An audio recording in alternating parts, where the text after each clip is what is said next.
Assalamualaikum dan salam sejahtera. Nama saya Nona Zahiah, wakil dari Kumpulan 10. Kumpulan kami akan bentang mengenai tahap kualiti dan kesihatan air di Selangor. Seperti yang telah kita ketahui, negeri Selangor telah menghadapi pelbagai krisis air sehingga menyebabkan berlakunya pencemaran air di kawasan tersebut. Jadi, kita akan lihat kepada faktor dan kesan kualiti air kepada manusia. Air merupakan sumber penting untuk kehidupan manusia. Air penting untuk bertujuan memasak, makan dan minum, bercucuk tanam dan sebagainya. Tujuan kajian ini dijalankan adalah untuk mengkaji punca tahap kualiti air tercemar di Selangor dan mengenal pasti impak atau kesan kualiti air tercemar kepada manusia. Pengkaji telah menggunakan metodologi seperti statistik deskriptif untuk menentukan tahap kualiti air. Hasil yang didapati adalah kesan kualiti air yang tercemar seperti gangguan kesihatan, impak kepada ekonomi negara, kehilangan sumber air bersih dan ekosistem terjejas. Oleh yang demikian, pengkaji menyelidik dan mengkaji beberapa langkah untuk menjimatkan air seperti Kerajaan Negeri Selangor bekerjasama dengan Kerajaan Negeri Pahang dalam projek penyaluran air mentah Selangor Pahang. Dengan ini dapat menjimatkan air di negeri Selangor. Air merupakan sumber asas kepada kesinambungan hidup bagi semua makhluk di muka bumi. Tak kualiti air amat penting dalam menjalankan sesuatu aktiviti. Indeks kualiti air adalah standard yang biasa digunakan oleh agensi alam sekitar seperti Jabatan Alam Sekitar Malaysia bagi mengukur kualiti dan kebersihan air dan boleh digunakan untuk kegunaan domestik, akuakultur dan pengairan. Keselamatan air menjadi isu paling penting kerana kualiti air yang dibekalkan tidak memuaskan dan masalah ini bukan sahaja berpunca daripada pencemaran namun disebabkan aktiviti ekonomi dan operasi pemadaran sepanjang jajaran Sungai Selangor. Pada kebelakangan ini, 259 kes terputus bekalan air berlaku di Selangor berbanding 419,000 kes di seluruh negara. Ini menunjukkan lebih separuh Selangor mengalami masalah ini. Terdapat dua isu. Yang pertama, pencemaran amonia di dalam sumber air. Ia berpunca peningkatan amonia di dalam air mentah di loji rawatan air, utama negeri yang dikesan oleh pengurusan air Selangor Sdn Bhd. Amonia terasil daripada bahan kubahan najis dan sampah sarap terutama di kawasan padat manusia, iaitu air kencing manusia yang mengandungi bahan amonia yang tinggi. Manusia akan mengalami mati berair dan sakit kerongkong jika terdedah secara berlebihan. Amonia yang boleh membawa kepada keadaan koma dan kematian yang bergantung pada tahap dan tempoh pendedahan. Isu kedua, pembuangan air sisa domestik ke saluran longkang monsun. Ia berlaku apabila peningkatan populasi rakyat dalam memiliki aset seperti kenderaan dan rumah. Ia berlaku disebabkan banyak bengkel dan pusat servis kenderaan tidak mengamalkan pengurusan sisa minyak dengan betul sehingga membuang dalam tong sampah dan berlaku tumpahan menyebabkan aliran minyak itu ke longkang. Manakala sektor perumahan ni berlaku penguasaan rumah yang tidak prosedur dengan betul mengakibatkan buangan air sisa domestik dari sinki dan mesin basuh terus ke saluran longkang dan berakhir ke sungai. Lebih ketika jika bahan kimia seperti cat, pelarut organik dan pelarut tidak organik mengalir terus ke longkang. Ini menjadikan isu lebih berat. Objektif dalam kajian ini ialah mengkaji punca tahap kualiti air yang tercemar di Selangor dan mengenal pasti kesan kualiti air yang tercemar kepada manusia. Oleh itu, kita mengharapkan kerajaan memfokuskan penjanaan semula dengan melibatkan pembersihan, pemeliharaan dan pembangunan dalam menjaga kualiti air sungai bagi mengembalikan ekosistem semula jadi kawasan sungai. Contohnya Sungai Kelang di mana pengurusan air Selangor Sdn Bhd menjalankan proses perawatan secara biologikal bagi menggunakan kaedah tabungan air pinggiran sungai.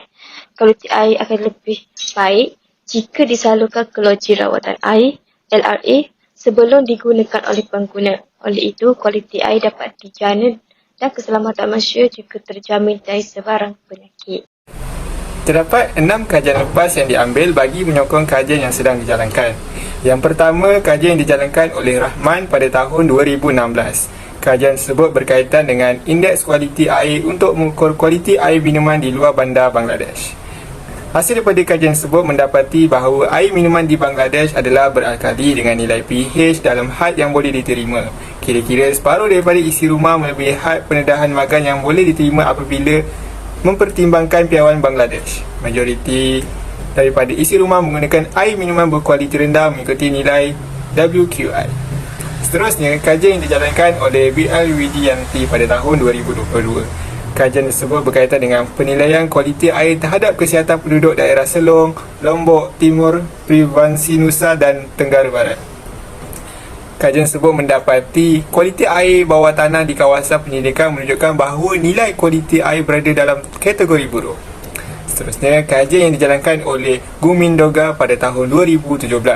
Kajian tersebut berkaitan dengan keselamatan air minuman yang dibekalkan di Afrika. Dapatan kajian tersebut menunjukkan bahawa nilai standard kualiti air bagi negeri-negeri Afrika adalah berbeza secara ketara atau satu sama lain. Seterusnya, kajian dijalankan oleh Sital Apriti pada tahun 2020. Kajian tersebut adalah berkaitan dengan penilaian risiko mikro dengan pencirian kehadiran Escherichia coli untuk mengenali risiko kesihatan awam daripada kualiti air yang buruk di Nepal. Kajian tersebut mendapati pencemaran najis yang meluas beberapa kawasan air di semua wilayah dengan jumlah beban penyakit 0.32 dali setiap orang setahun, yang jauh lebih tinggi daripada rujukan WHO tahap 10 hingga 4 dali setiap orang setahun. Seterusnya, kajian yang dijalankan oleh Ose Okoto pada tahun 2021. Kajian tersebut berkaitan dengan penilaian menyeluruh terhadap kualiti air dan potensi kesihatan penilaian risiko Sungai Sisa Kumasi. Hasil pada kajian tersebut menunjukkan putusan WKI mendedahkan kualiti air yang lemah di permukaan sampel air daripada Luense, Sape dan Atonsu dengan CR dan FE sebagai yang paling banyak parameter lazim. Nilai indeks kualiti air antara 97.95 hingga 137.22% menunjukkan bahawa kira-kira 75% daripada sampel adalah tidak berkualiti. Seterusnya, kajian yang dijalankan oleh Luvhimbi pada tahun 2022 iaitu berkaitan dengan penilaian kualiti air dan penilaian kesihatan manusia di Perbandaran Tumlamela, wilayah Limpopo. Hasil daripada kajian tersebut mendapati bahawa apabila jarak meningkat dari takungan rawatan ke titik pengedaran, kadar pencemaran silang juga meningkat. Oleh itu, amalan kebersihan yang baik diperlukan semasa mengangkut, menyimpan dan menggunakan air. Amalan pengendalian tidak bersih pada bila-bila masa antara pengumpulan dan penggunaan menyumbang kepada kemerosotan kualiti air minuman. Kaedah kajian yang ahli kumpulan saya guna ialah kaedah sekunder, di mana kami telah mendapatkan data melalui laman sesawang seperti portal rasmi Dewan Negeri Selangor dan portal Lembaga Urus Air Selangor. Kami juga telah menggunakan artikel dan jurnal sebagai rujukan dalam mencari maklumat mengenai tahap kualiti dan kesihatan air di Selangor. Jadual di atas menunjukkan tahap indeks kualiti air yang terbagi kepada 6 kelas, iaitu kelas pertama lebih daripada 92.7, kelas kedua A 85 hingga 92.7, kelas 2B 76.5 hingga 85, kelas 3 51.9 hingga 76.5, kelas 4 31 hingga 51.9 dan kelas 5 kurang daripada 31. Indeks kualiti air ini pula terbagi kepada 3 kategori, iaitu bersih sekiranya nilai IKA dia 81 hingga 100, sederhana tercemar jika nilai IKA 60 hingga 80 dan kualiti air dikira tercemar apabila nilai IKA dia adalah 0.59. Data di atas menunjukkan indeks kualiti air sungai di Selangor pada tahun 2009 hingga 2015. Berdasarkan data tersebut, kebanyakan kualiti air sungai di Selangor berada di kelas kedua dan ketiga, di mana kategori sederhana tercemar dan masih memerlukan rawatan intensif. Hasilnya pembincangan, punca pencemaran kualiti air terbagi kepada 4, iaitu pembuangan sisa industri, aktiviti industri yang tidak terkawal atau tidak mematuhi undang-undang dan peraturan yang ditetapkan boleh menyebabkan pencemaran air.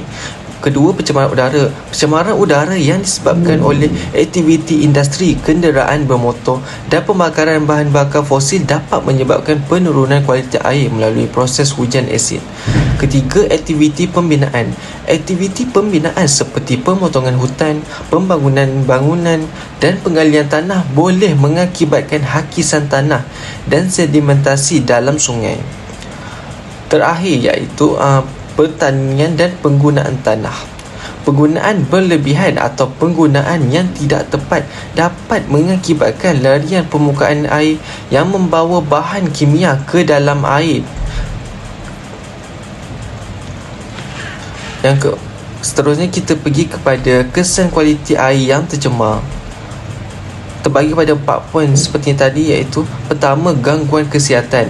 Air yang tercemar dengan bahan kimia atau mikroorganisma patogenik seperti bakteria, virus dan parasit boleh menyebabkan penyakit seperti keracunan makanan, demam tifoid, kolera, disenteri, hepatitis dan penyakit kulit. Impak yang kedua iaitu impak ekonomi. Penyakit yang disebabkan oleh air tercemar boleh menyebabkan kos perubatan yang tinggi dan pengurangan produktiviti dalam kalangan pekerja yang terjejas. Poin yang ketiga adalah kehilangan sumber air bersih. Sumber air permukaan seperti sungai dan danau serta akuifer bawah tanah akan tercemar dengan bahan kimia berbahaya, logam berat atau bahan buangan industri. Poin terakhir bagi ini adalah ekosistem terjejas.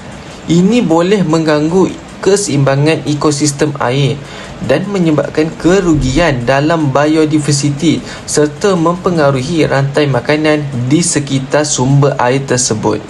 Rajah 2 menunjukkan data mengenai kes terkumpul bagi penularan jangkitan penyakit berjangkit tangan, kaki dan mulut yang disebabkan kualiti air yang tercemar.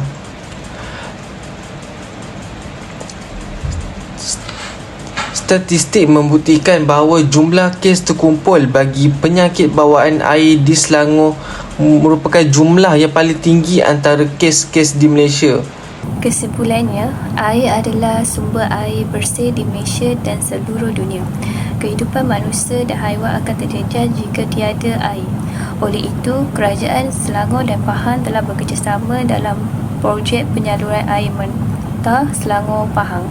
Tujuan projek ini adalah untuk menghantar air mentah ke Pahang, Selangor, Kuala Lumpur dan Negeri Sembilan melalui 3 terowong yang akan dibina sepanjang 44.6 km.